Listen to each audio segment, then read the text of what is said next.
Shalom, shalom.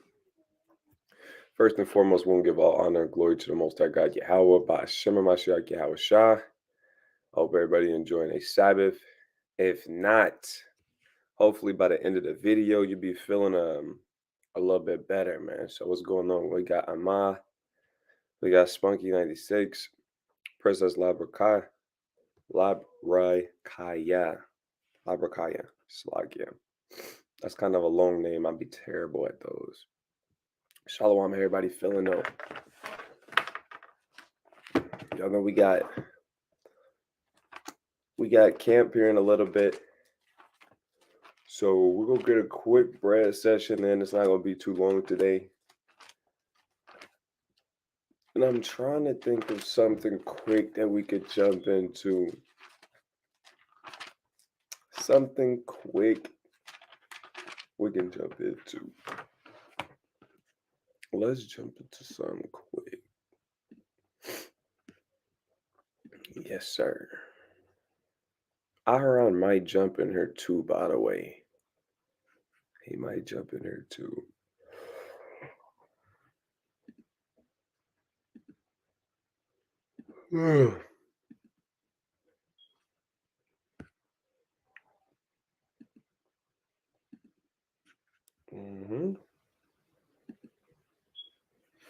Let's jump into something quick.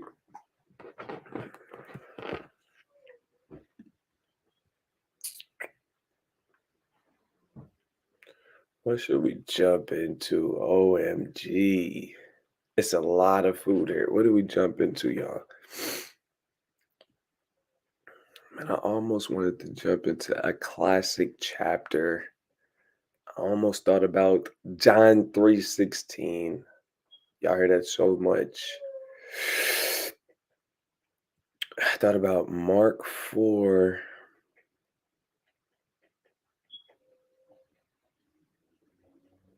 I need something real classic like. I'm in a classical mood right now. Shoot. Let's check out.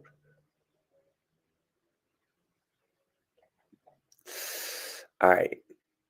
It's either Mark 4 or John 3. That's what I'm feeling. Let's see. Let's flip a coin. Let's flip a coin.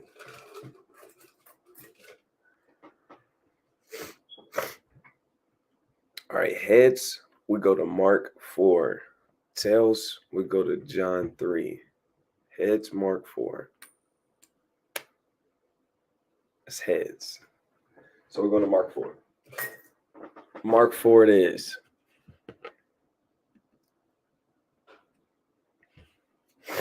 Mark 4. All right. So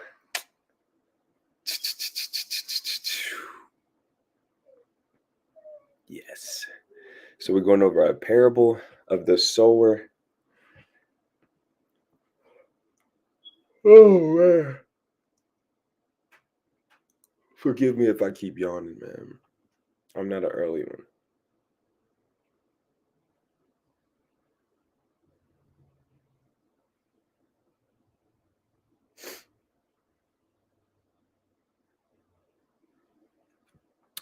Let's jump into it.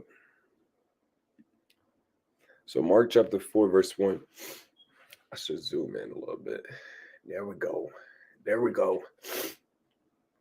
Mark chapter 4, verse 1, it says, "And he began again to teach by the seaside, and there was gathered unto him a great multitude, so that he entered into a ship and sat in the sea, and the whole multitude was by the sea on the land.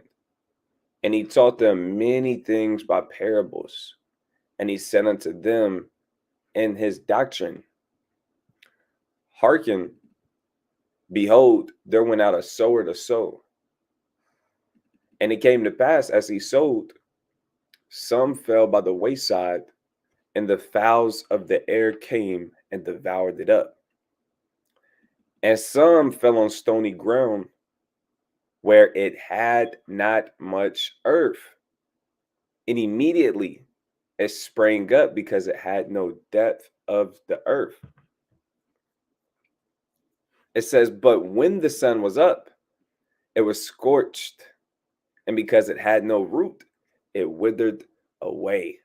So if y'all don't get kind of what's going on, you got Yahushua. He's teaching us parables because he taught many things by parables. That's how he got down.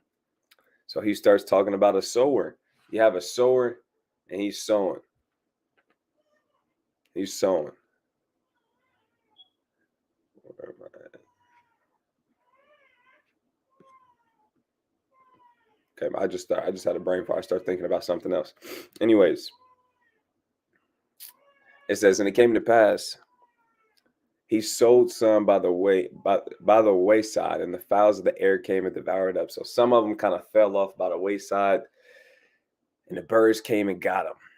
It says, and some fell on stony ground where it had not much earth, and immediately sprang up because it had no depth of the earth. And we're gonna get into it later because it gets into it. So I'm gonna try and hold back my tongue for right now because it does recap and kind of give you the interpretation, and we'll dive into it from there. It says, and some fell among thorns, and the thorns grew up and choked it, and it yielded no fruit. So like I think I might have skipped verse 6. I'm going off, man.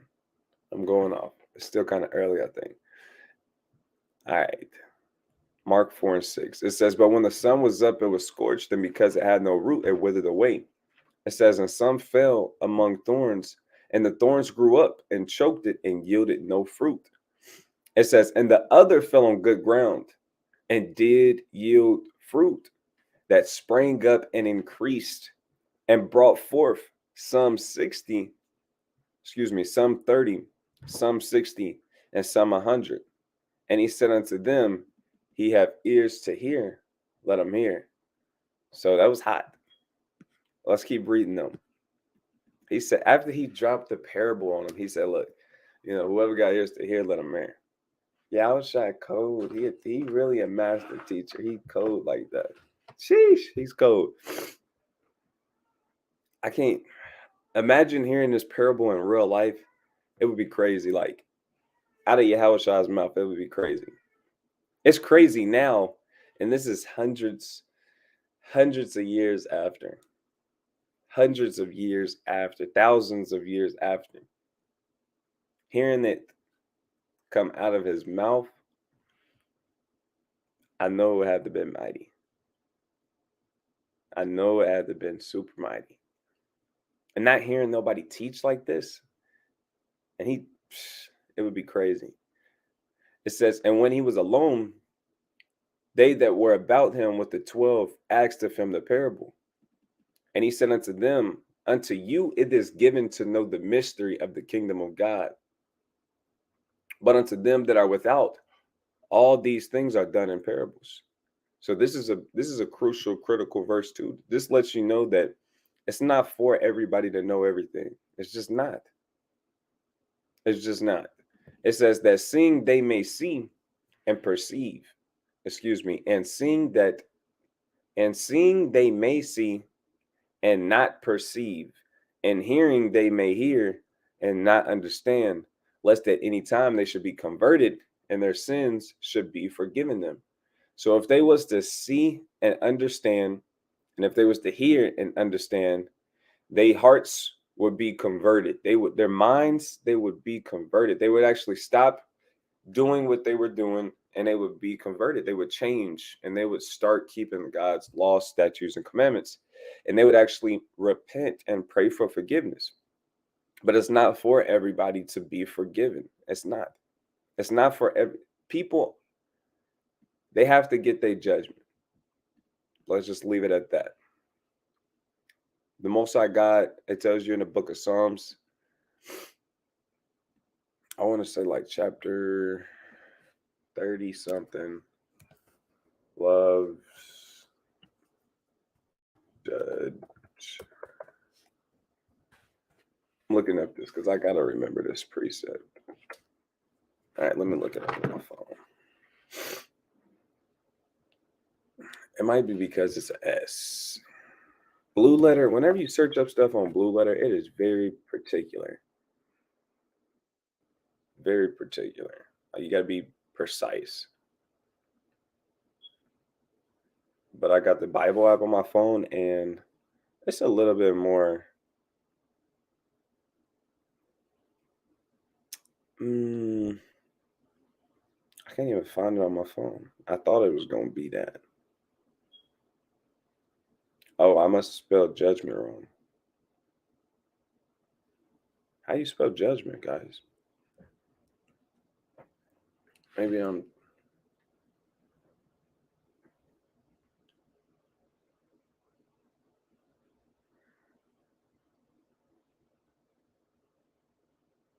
How did I spell it wrong? I don't know.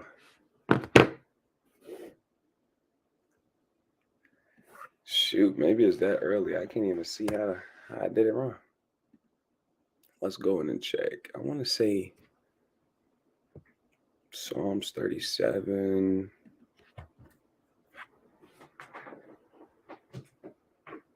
That's what I want to say. Like the end.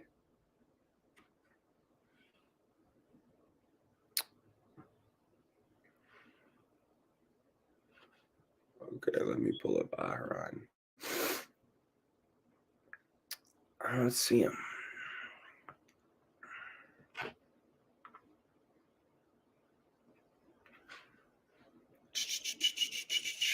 Laditum, Shalom King. Shalom, Shalom. Aharon said he was backstage, but I don't see him.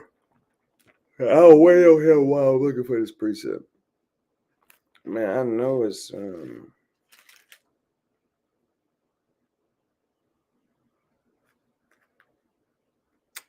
loveth. Okay, so there's no E.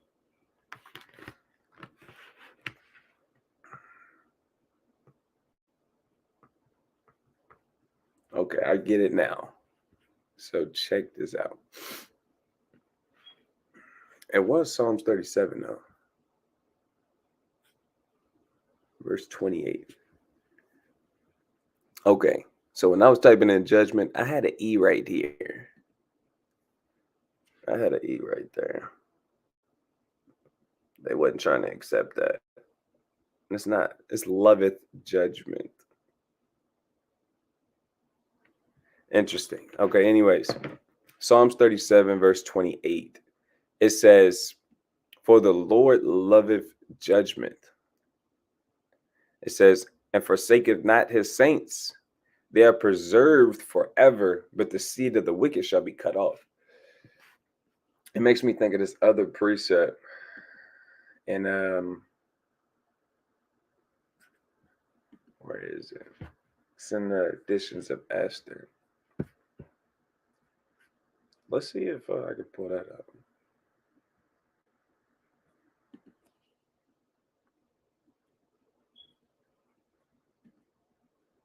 Yes.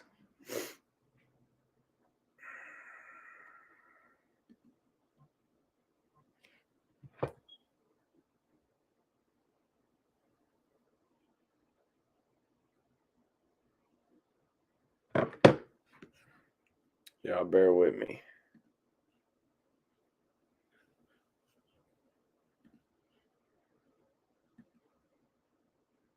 Bear with me. We're going to get back to the mark in just a few moments.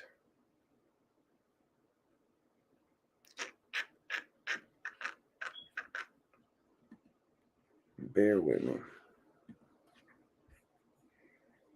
Because, jeez. I'm trying to get Aharon in here, but he having a tough time.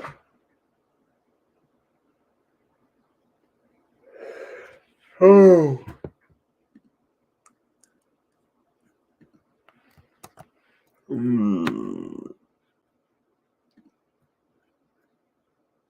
I just dropped another link, man. So hopefully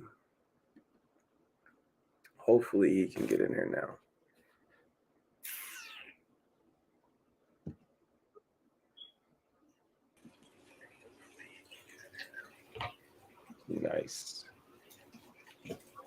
Nice. Okay. So let me go back to this.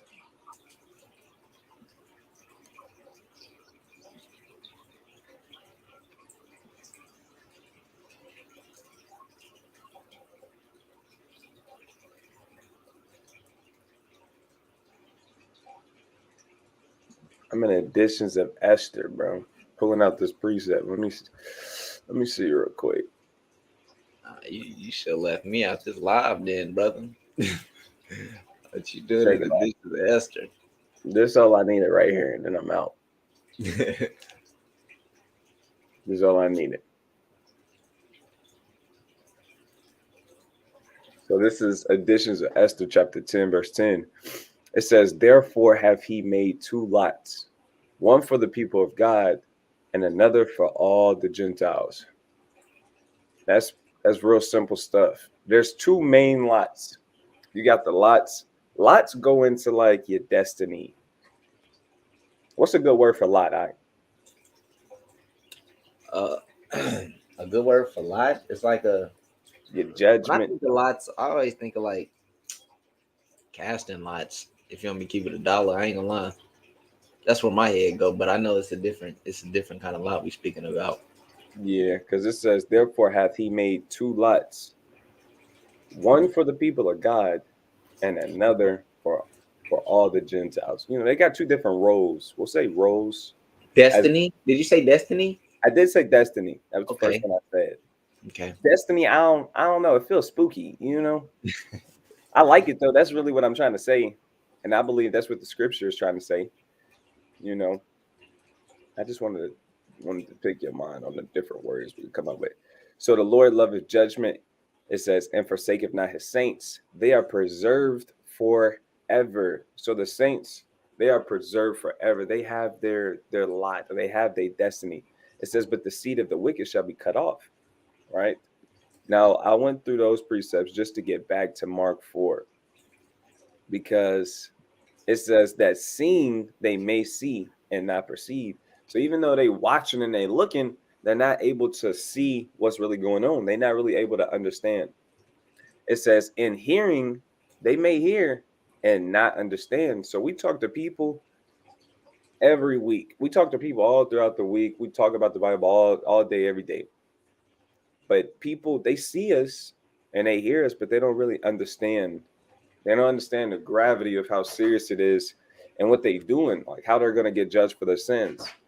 And it's like that for a reason. That's what the Most High God wants.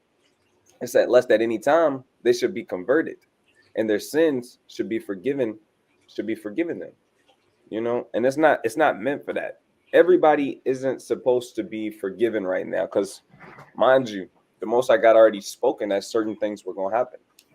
He already spoken by the mouth of the prophets that certain prophecies was going to take place on the earth, and it was because of their wickedness. So if the Most High was to let everybody understand everything, and everybody's, oh look, we're in sin, I mean, certain things still got to come true. So things got to fall in a respective places, right? So now it's going to kind of give you the breakdown of what's going on, because even the disciples, they kind of had a hard time. They kind of wanted to check and make sure, like, okay, hold on, what did he mean when he said this?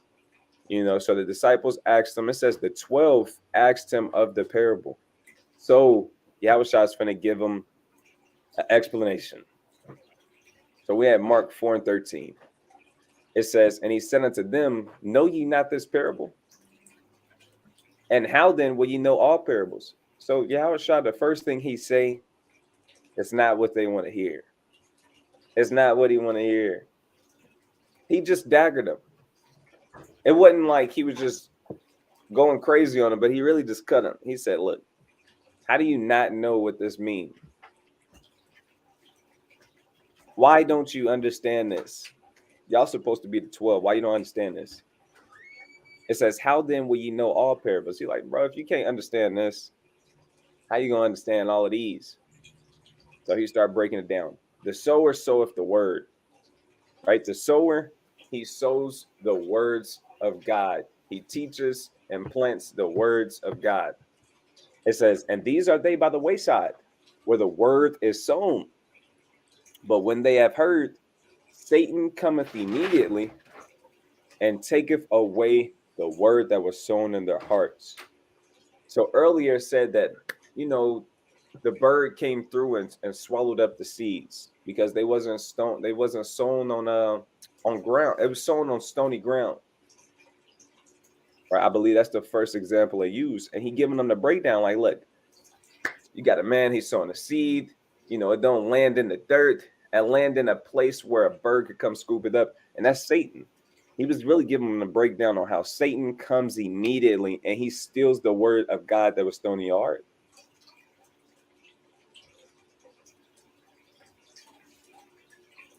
Okay, so I was a little early, not the stony ground. This is where the bird come get it. Let me go double check that. The first one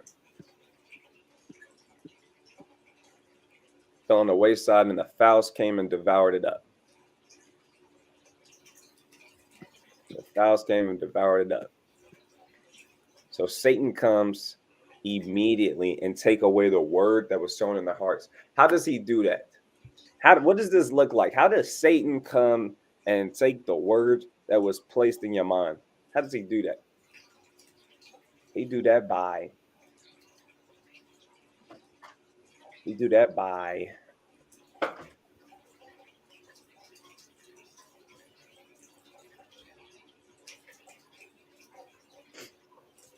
distractions. He do that by distractions. He do this by distraction. So I'm gonna read these real quick. The distraction. We all know what a distraction is, but let's see what the definition says. It says a thing that prevents someone from giving full attention to something else. Satan comes through with distractions. You heard the word of Most High God. Somebody taught you that you're Israelite. That's usually how it goes. We teach someone that they're Israelite. We might teach them how to repent, and we teach them a few commandments. Like, look, bro, you got to do this. And a lot of times they might hear us. A lot of times people are like, that makes sense. What you said makes sense. It's coming out of the Bible. It makes sense. But then a distraction comes. Something, somewhere, somehow steals their full attention. And now they can't remember what we just taught them. Like it says, a diversion, an interruption, a disturbance, intrusion, interference, obstruction, hindrance. And we see this all the time. All the time. Literally every day at camp. Every day at camp. It says extreme agitation of the mind or emotions. We see this every day at camp. Sometimes we've seen this. Sometimes people don't even want to hear the words of God because they already got an extreme agitation in their mind or of their emotions. No cap. Someone might have a bad 2 days and they see us out there teaching the Bible. And if they wasn't so upset, they probably would have stopped and gave us like 3 minutes.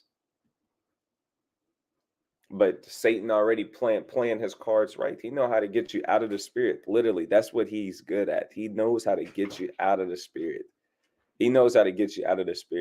For real. I'm actually glad we're going into this. This is a good reminder, man, because he playing for keeps. He trying to get you out of the spirit. That's his whole job, to come get you out of the spirit so you can't receive the words of the Most High God.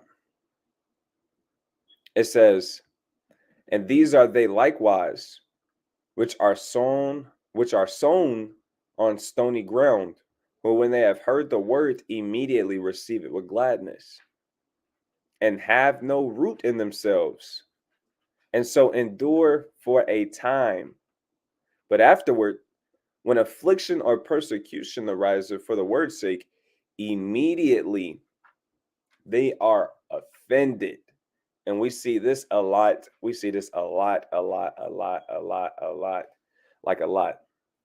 lot. You see people here teaching the Bible, will show them the milk of the scriptures, and they amazed, and they hear the word and they receive it. And they know it's the truth.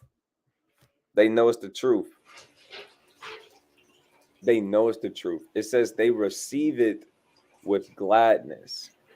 Right after they hear the word, we show them Job 9:24. We might show them that everyone's not equal. Then we'll go into repentance and obeying the Most High God. And that's how we're in the situation. We might pull out some history. We'll pull out how God don't love everybody. And now they like, what? That's in the Bible? This all makes sense. This all makes sense. How everything that we go through here in America, it was all set up on purpose. It's all in place on purpose. It's not an accident. And the Most High God controlling it because we disobeyed Him. And they'll receive it. They're like, dang, that makes sense because it just makes sense. It says, so they have received the word with gladness. It says, but they have no root in themselves. And so endure for a time. So they endure for a time.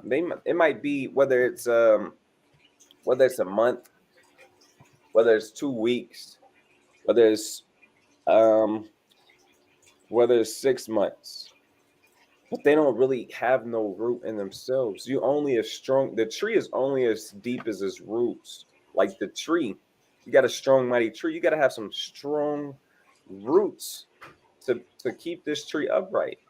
You got to be soaking up them nutrients, man. The roots got to soak up them nutrients. You got to get the right amount of sunlight. You got to get the right amount of water. Check this out.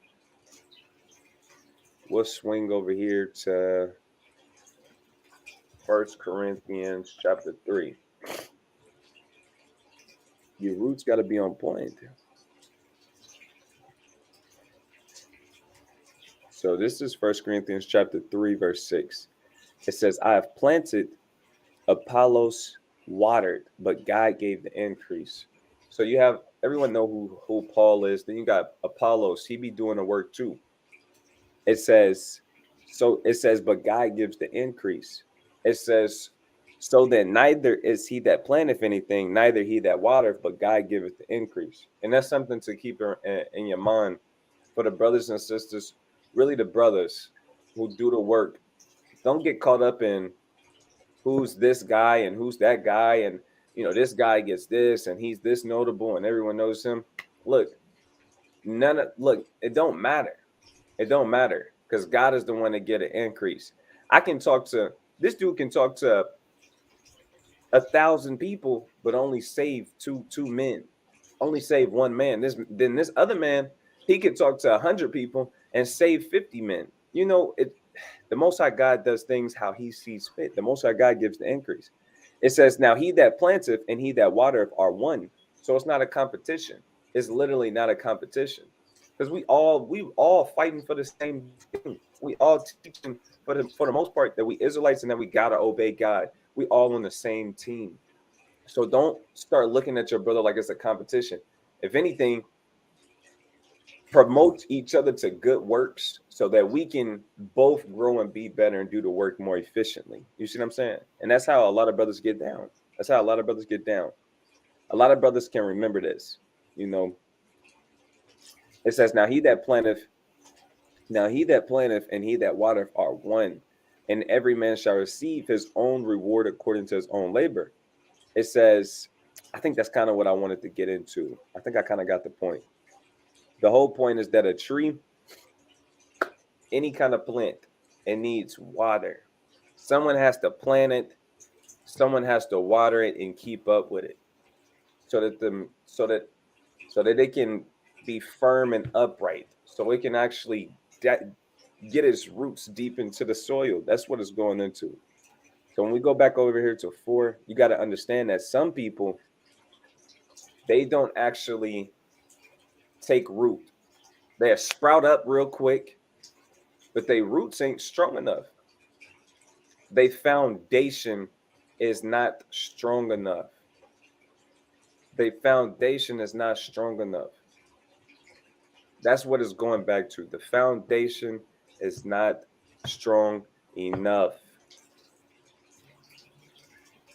You got to make sure you get a secure and solid foundation, because no matter how much you add on top of this, it's not going to matter unless your foundation is solid. So your foundation, it got to be the laws, statutes, and commandments. It got to be obedience to the Most High God. If your foundation is not fear and obeying the Most High God, you're going to get washed up. Eventually, you're going to fall out of the truth if your foundation is not fear and obedience. If it's not fear, obedience, and if it's not sincerely trying to obey the Most High God, eventually you're going to get caught up and washed up. It says, because you don't have no root in yourselves. So you endure for the time, but afterwards, when affliction or persecution arises for the word's sake, immediately they are offended. So a lot of times people start going through, and we ain't even went through no heavy persecution for the word's sake. We're in the very, very, very beginning of this thing, like very beginning. Like we're not going through getting beheaded, right? It's not like John the Baptist, because John the Baptist, his head got put on a platter. That was persecution for the word's sake. But he endured through that because he had a solid foundation. He knew that certain things was just going to happen. That's my lot. I got to deal with it. These other brothers, these other sisters, man, that's not going down like that. Because whenever somebody say your friend just look like curtains, you get offended and you fall out of the truth. Something so small. You're so worried about the world, you won't even wear your fringes every day. That's something very, very small. That's something you see the rest of the world partying and doing this. Look, you're going to endure for a time, but look, you kind of don't want to be in the truth. You kind of want to be in the world. And you start getting offended, like I can't do nothing. And God said, I can't, I just gotta, that's how women do. I just gotta sit here. Look, as soon as anything start getting uncomfortable and you kind of getting afflicted a little bit on a small level, you ready to fall out of the truth. Right? A lot of people don't know how to take no for an answer. God said no. Your husband said no. If you can't obey him, then you're gonna fall back into the world. Right? Because you don't got a solid foundation. You're not here to serve the Most High God. You here because for other reasons. It says, and these are they which are sown among thorns, such as hear the word, and the cares of this world, and the deceitfulness of riches, and lust of the other things entering in, choke the word, and it become unfruitful. Right. So we kind of segue into this next one. You kind of sowing the word, and then the thorns kind of get a hold of it and they kind of choke it up. You can't really sprout and grow. You got these things kind of bounding you up, kind of handling you. These thorns, they kind of poking you up, wrapping you up. You can't get out of it. And what is these thorns representing? It says the cares of this world, the deceitfulness of riches. Bro, riches deceive this whole world. I'm telling you, everyone is trying to be rich. Like when I go on Facebook, it's madness. It's all about money, money, money, money. It's all about money, money, money, money. That's that Mr. Krabs spirit off SpongeBob. Money, money, money, money, money. That's all it's about. And it's not that people just want to, be good. No, they want to be rich. They want to be the man. They want to be the woman. They want to be the one with all the money. All the money. It's because they cares of this world. They care about how other people look at them. To an extent, it's a righteous extent. You want to have a good name. So you want to care how people look at you because you want to have a blameless name. For the Most High God, you want your words to be honorable, right? You want it to hold weight. But when it becomes a problem is when there's no balance of that. When it's just, look, I want to be the top dog. I want to be the head honcho. I'm that guy. And it goes back to just having this unfruitful care of what the world thinks of you, how people see you.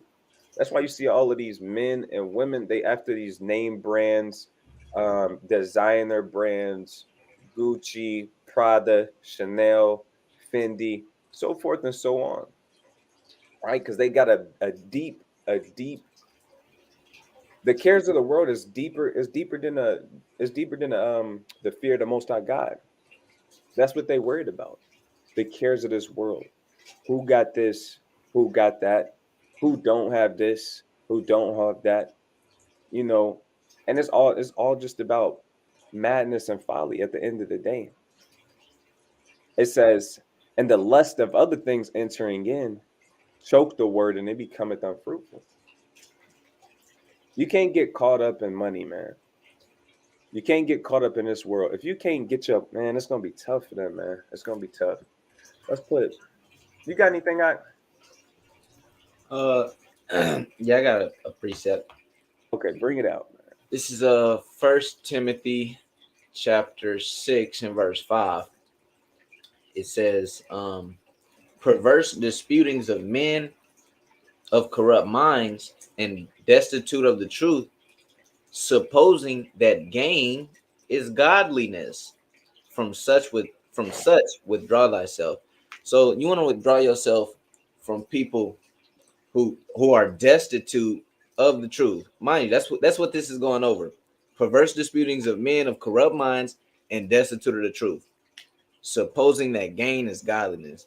These brothers, everybody, whenever somebody you know, wins an award on a TV show or whatever, you know, they always want to say, first, I like to thank God for getting me here, and so on and so forth. When we know that that's a corrupt state that they're in, right? And everybody think just because you got the Louis belt on, you got the perverted Balenciaga on, that you up. Everybody think that. You want to have that designer clothes over a damn car. That's the mind that our people are in.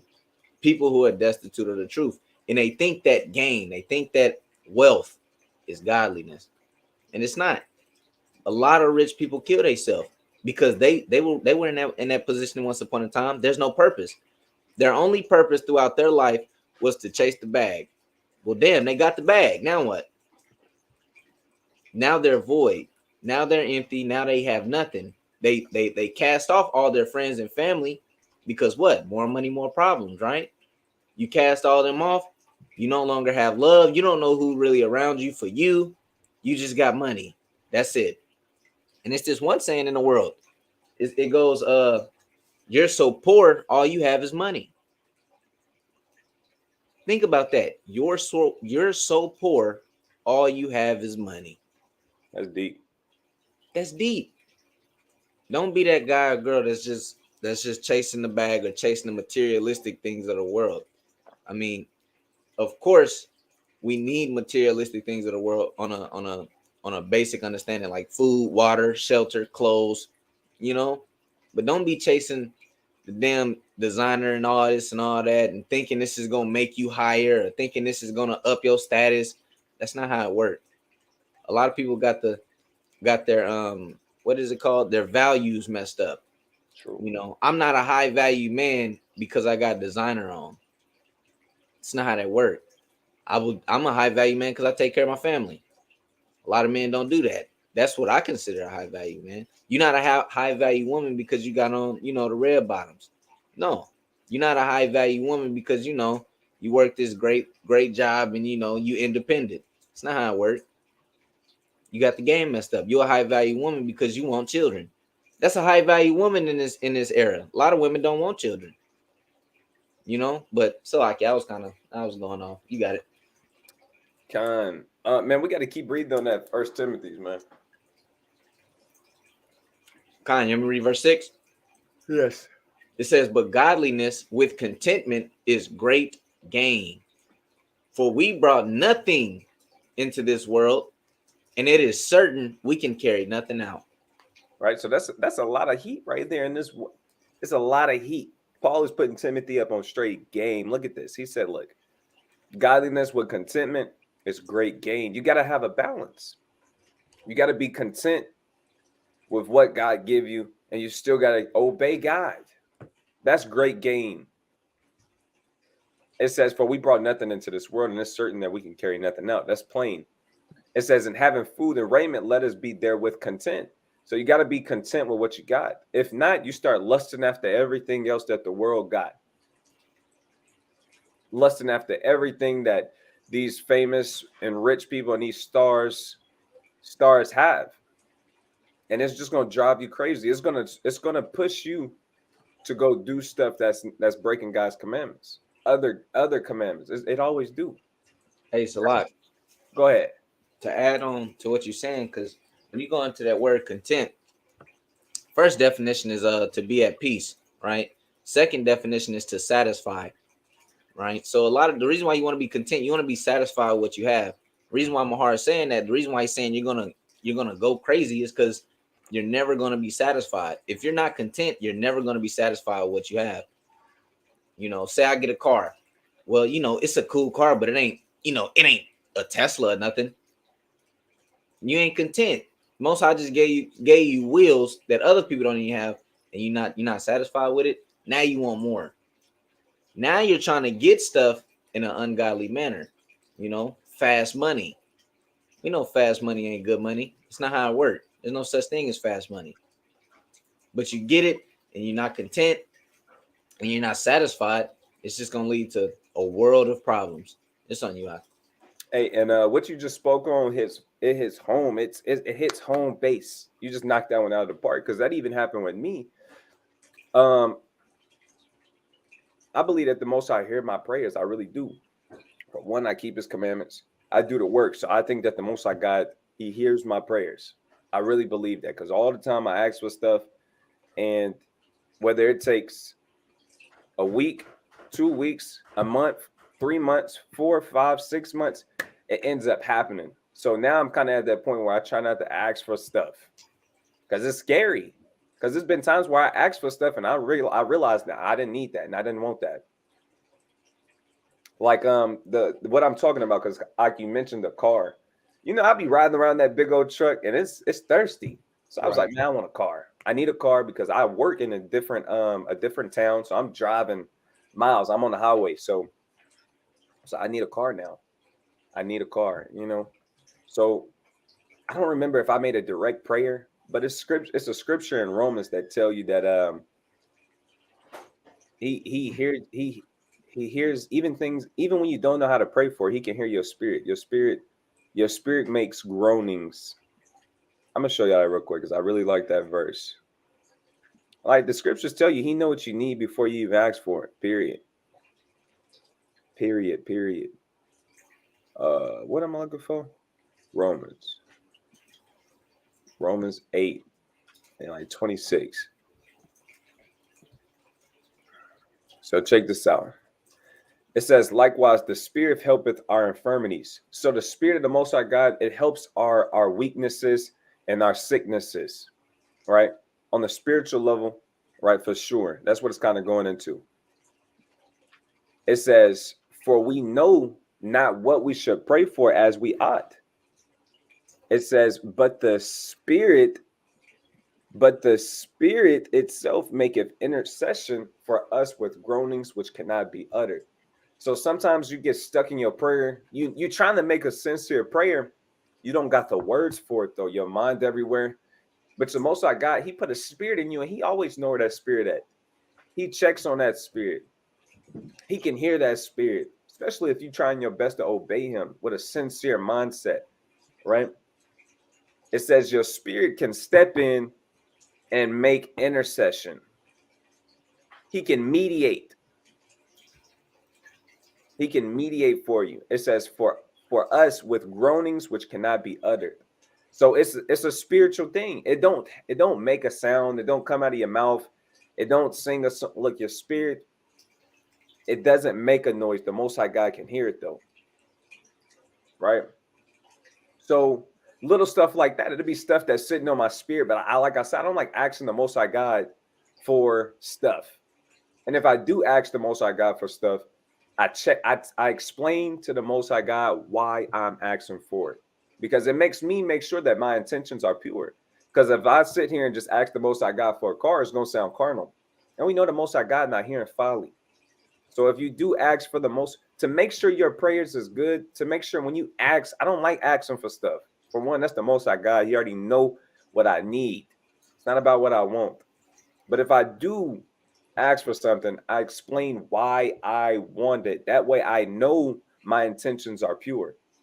Like, you know, I just want to I want a smaller car so I can save more money, so I can make sure I can take care of my family, so I can get back and forth to a job. It don't have to be much. I just need something a little bit more easier to maintain. That's simple.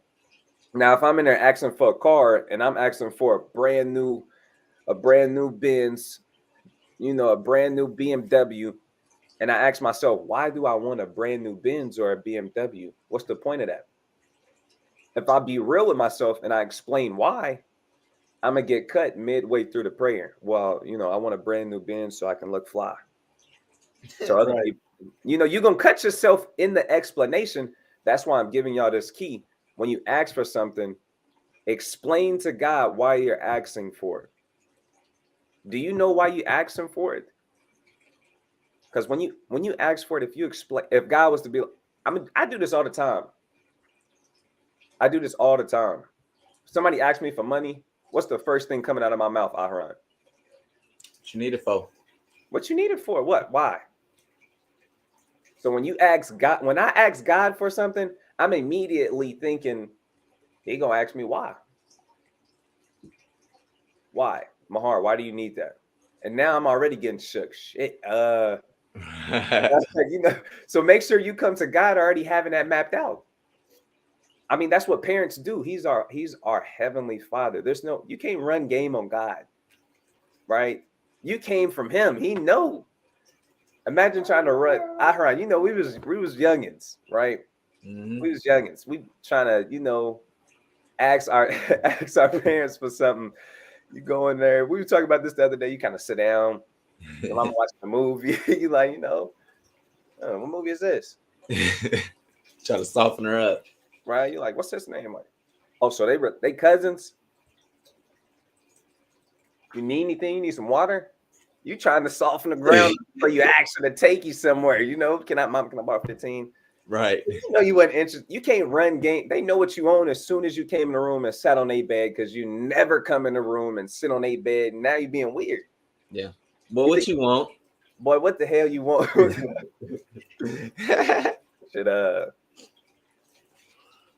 was thinking because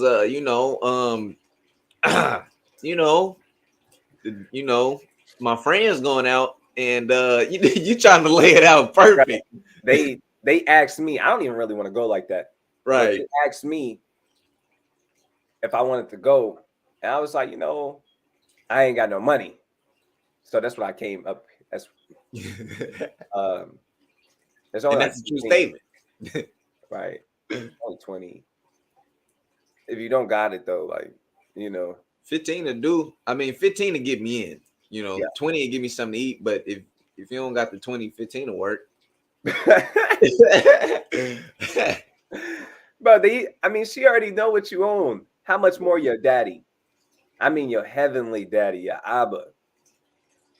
So he already know what you own. And I'm saying that's really what Ahran, you made a beautiful point, man. Oh yeah, I got to get back to the point. So I got this car. I don't remember if I verbalized and just asked for it directly, or because in my head I be talking to God even though I'm not on my knees making a scent like a full-on prayer and I'm facing the east, which I do those, but I know that the Most High God can hear me no matter what's going on. So that's kind of how I don't remember exactly if it was a whole prayer, but mind you, I ended up getting a car. Right, it fell into my hands. That's how I know God heard me. It fell into my hands. It worked out perfect. So, anyways, I'm in my car. I started noticing all of this stuff that I didn't like about the car. And then I found myself thinking about getting a new car, like another car. And I had to dagger myself. This right here was another dagger. Like we cut ourselves daily. Like this was another dagger. If you don't find out how to be content, you got to bring that out again. That was hot. I need it so I can cut myself again just to make sure. Oh yeah, the being content, the not being satisfied with what you have, because the Most High God can give you something. Like I said, He can give you a pair of wheels. These may not be the wheels you want, but these are the wheels you need. Damn what you want. And like I said, you may have certain brothers out there that'll be like, well, I kind of want a Tesla, or I kind of want a Hyundai, or I want this car or that car, and this car just ain't really working out for me. And you kind of look through it and be like, why is this car not working out for you? You don't really got an answer. It's good on gas. It may be something you may not like. Like, I just got a car recently, right? Not saying I complain about this, but it's something that's real small that's wrong with my car. What's wrong with it? The speakers vibrate a little bit. They kind of busted a little bit. I don't complain about that. I still listen to music. But if I wasn't content with my car, that's the first thing I'm hitting at. Man, these speakers don't work. And now the whole damn car broke in my head. You gotta be content. You have to. Like I always try to remain content no matter what, because I know me. I shouldn't be in the position that I'm in. I'm not good with money. I should not be in the position I'm in. Whether it was my first apartment or my second apartment, I always think about it. Well, you know, I mean, shit, at least I'm out here on my own. At least I got an apartment. This is my house. This is my home. That's how I look at it. Shit, this mine. Better than me being in somebody else's stuff. This mine. And I stay content on that matter. Then somehow the most I got, I won't even ask for it. God will come through, upgrade me. Okay, yeah, I like this. I mean, it's mine. Next thing you know, I'm not in an apartment no more. Now I'm in a house. It's not the best house. Well, shit, I'm not in an apartment no more. It's mine. The Wadi Hour, So it's always best to try to remain content with what the Most High God give you, because it's always somebody else in a worse position. First off, he didn't have to give it to you. It's this one meme that go around. It's this one guy on a bike that's looking at this man in a car, and he says, "Man, I wish I had a car." But then on the flip side, it's this one guy walking, looking at the guy on the bike and said, "Man, I wish I had a bike." Then you got on the flip, it's a man in a wheelchair looking at the guy walking, saying, "Man, I wish I can walk." You gotta be satisfied with what you have. What you have is not the worst thing out here. Believe me, it's not the worst thing out here. Be content, be satisfied. When that first definition of content was be at peace. Be at peace with what you have. If not, you ain't gonna be satisfied with nothing you get. You get the best of the best. Well, I mean, it's kind of really not the best of the best, because you get the world. Well, damn, now I want the sun, man. I mean, the world cool, but the sun kind of bigger. You get the sun. I mean, well, I don't got the moon, though. Like I kind of want the moon. That's something I don't have. You're never going to be satisfied with what you have. And that's a problem that plagues everybody. Humans. That's the problem that plagues humans in general, right? But it's back on you, Axelaki. And those is big keys. These are keys that we need. These are virtues that we need. We need to be able to be satisfied. Take what we can take. Be content with it and be at peace with it, because that's what God gave us, right? So let's jump over here and we'll finish out in that mark. It says, "But they that will be rich, they fall into temptation and a snare." So if you rich, you want to be rich, you're trying to become rich. The Bible, the best-selling book on earth, the most powerful book on earth today, it says if you're trying to be rich, you fall into a snare, you fall into temptation. Let's keep reading. It says, "And into many foolish and hurtful lusts, which drown men in destruction and perdition." When you're trying to be rich, you give up morals, you give up obedience, you give up fear of the Most High God, love of the Most High God. You give up everything. You give up your whole soul to be rich. But it's all a snare at the end of the day. The only thing that you get is things that's going to hurt you at the end of the day. You don't need $200,000 annually. You don't need $300,000 annually. You don't need $1 million annually. You don't need that. If you have all that money, you cannot expect that you're not going to go destroy yourself. You're going to go destroy yourself. You're going to think that you're better than everybody else.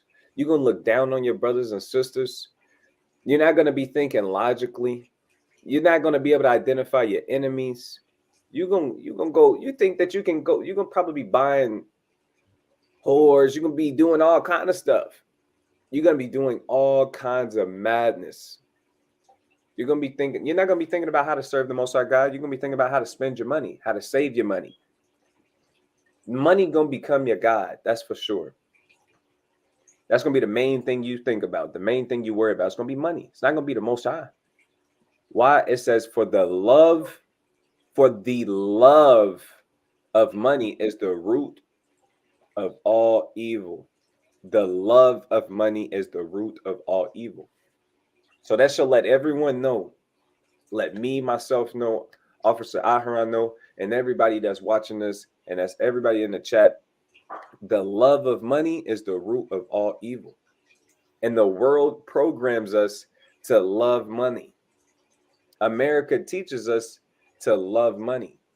That's why they publish these stars, especially these young cats, especially like Spotty and got him. Like, I just seen him on Facebook, and all of these young-minded men, they don't think. Every time they say it again. I said that's simply it. They just don't think. They don't think. They can't. They lost their mind. They literally lost it. He in the music video rapping about nothing, and he got a stack of money this high, right? Hundreds and twenties. And he kind of carrying it like this. He got it all on his ears, and he got all his jewelry, and he bobbing out. And it programs you to sit there and to want that and to love that. But what he's doing is flexing his money. So you sitting there getting enticed. You sitting there getting tempted to really, you finna lose your mind if you fall into that. Because the love of money is the root of all evil, but they program you to love money. It says, because our enemies know that. They know how to get you to want this. And if you commit to this, you're gonna forget about God. It says, which while some coveted after, and that's what they want you to do. They want you to covet after these young rappers, NBA YoungBoy, Kevin Gates, and whoever else you can name. The NBA players, they want you to covet after that. They want you to they want you to do that. That's the trap. It says they have erred from the faith and pierced themselves through with many sorrows. You literally gonna fall off. That's the game. This is the game. You got to understand, this is the game that Esau is spitting. It's the game he coming with. He coming with that. The riches of the world, the fullness of the world. You can buy anything you want. But you can buy a person if you want right now. I mean, look, man, you the top, you the head. You can do whatever you want. You got money. Hey, go ahead. Real quick, speak on that coveted after. In other communities, not our community, but in other communities, they covet after being a doctor. They covet after being a lawyer. They covet after these places of understanding where you have to have understanding to make money. Mm-hmm. In our community, we covet after being a rapper. You don't have to have understanding to be a rapper. You covet after being an NBA player. You covet after being a football player. We covet the entertainment spots. And we look at these people in our communities that speak in these so-called high positions as entertainers. And guess what? We look at them as if they have the most understanding on earth because they're rich. The Bible speaks about that. We think they have understanding because they're rich. You can sit there and listen to one of these niggas speaking. It don't make no sense. Nothing of what they said makes any sense. But in other communities, they covet after, like I said, being a doctor. This is something that can benefit their people. We don't look to benefit our own people. We don't go after them positions. I'm speaking in a general sense. Of course, you have brothers that's coming into the knowledge, waking up, becoming herbalists and stuff. But I'm saying throughout generations, this is what we wanted. That's what I grew up on. First thing I knew about basketball goal. That's in my face right there. That's in my face, basketball goal. Put this ball in the hoop. That sounds like some monkey shit. That sounds like some zoo shit. That's entertainment. Not these other nations. Go to Asia. They on math. Look, nigga, you got to do this, you got to do that. In Asia, they got a wise saying. It say the nail that stick out get hammered. They not trying to stick, they trying to play their role. That's going to benefit their nation. Being the average guy, benefiting their nation. That goes so far. But us, we want to be the entertainer. We want to make the fast money. We want to appear to have a status that we do not have. We want to be the nail that's sticking up. Yep. That's what it is, man. But Salak, it's on you. We had a straight for time. So I'm gonna jump over here. I wanted to read these next two verses, but I want to get over here and finish this because we got to get going. So the lust of the world, it chokes the word up and then it becomes unfruitful. Right? Verse 20, Mark 4:20. And these are they which are sown on good ground, such as hear the word and receive it and bring forth fruit. Some 30-fold, some 60, and some 100. And this is how you got to be. This is the best seed you can be. Somebody's, the word get planted into you, it gets watered, and then, it's in good soil. So eventually the tree, it just brings forth good fruit. It grows and it brings forth fruit. Whether it's 30-fold, whether it's 60-fold, whether it's 100-fold, you got to bring forth fruit. And that's what this is about. It's about growing in this truth. And it's about growing in this truth and bringing forth fruit for the Most High God. Like, give me a quick second. Can you bring out your precepts to wrap it up? Yes, sir. First precept I'm going to go to is 1 Corinthians chapter 15. 1 Corinthians chapter 15 and verse 58, it says, therefore, my beloved brethren, be ye steadfast, unmovable, always abounding in the work of the Lord, for as much as ye know that your labor is not in vain in the Lord. So you don't want to be that seed that, when persecution arises, you fall out. You don't want to be that person. You always want to be unmovable. To be in an unmovable force is so powerful because nothing can move you.